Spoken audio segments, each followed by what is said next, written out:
For more than 8 years, the town of Delphi has lived in the shadow of two losses, the lives of Abigail Williams and Liberty German, and the sense of safety that vanished with them. When Richard Allen was arrested, many thought the story had finally found its ending. But if he is innocent, his case appeal proves that the case against him was flawed. Then Delphi's story isn't ending at all, it's starting over. An appeal isn't just a legal process, it's a social one, a test of whether institutions can correct themselves. In the justice system, appeals are society's way of saying, we believe in the rule of law enough to question our own conclusions.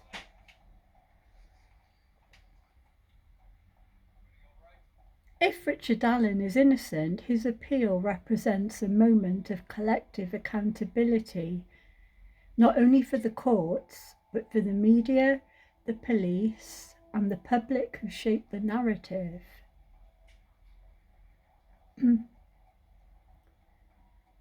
Durkheim calls this social re-equilibration, a process of restoring moral balance after it's been disturbed.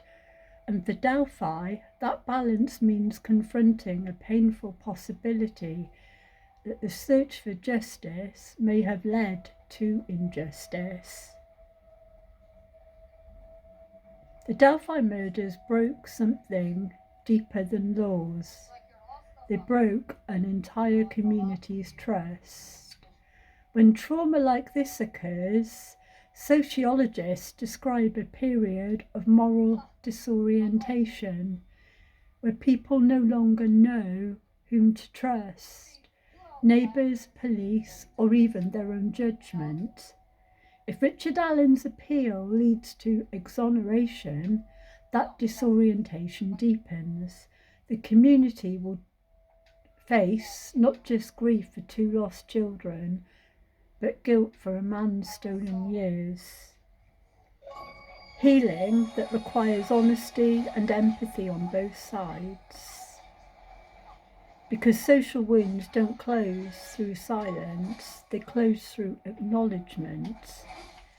Throughout this case, the media and social platforms played a defining role. Narratives were built on fragments, leaked documents, speculation, and emotion. If Richard Allen is proven innocent, his appeal won't just challenge the legal system, it will challenge the information system as a whole. Which leads us to question, how do we balance the need for transparency with responsibility?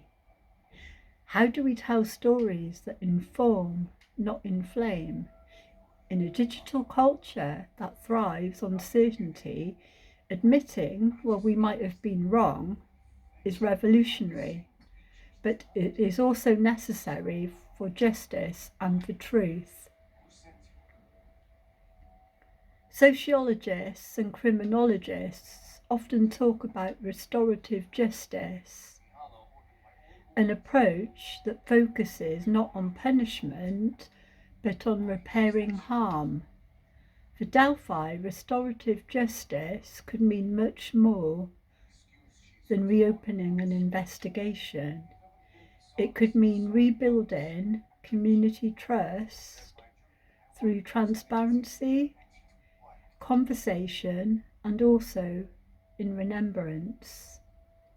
If Richard Allen is innocent, the question then becomes, how do we give back what was taken from him and from the truth itself? Perhaps the answer isn't retribution, but renewal. A new investigation grounded not in fear, but in the shared goal of finally understanding what really happened.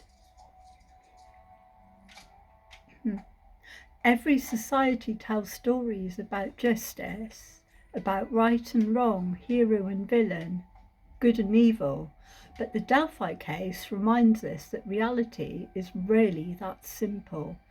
It's messy, emotional, and deeply human. If Richard Allen's appeal leads to his freedom, it won't just be his redemption, it will be a test of our collective willingness to accept that systems and societies can make mistakes.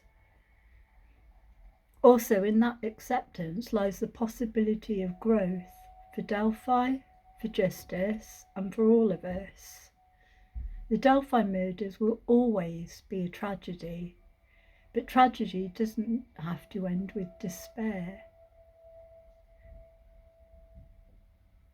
If Richard Allen is innocent, his story might yet become one of resilience, a reminder that truth, though buried, still finds light. Justice isn't just about verdicts, it's about the courage to keep searching for what's real, even when it challenges everything we thought we knew. Truth isn't what we assume, it's what survives.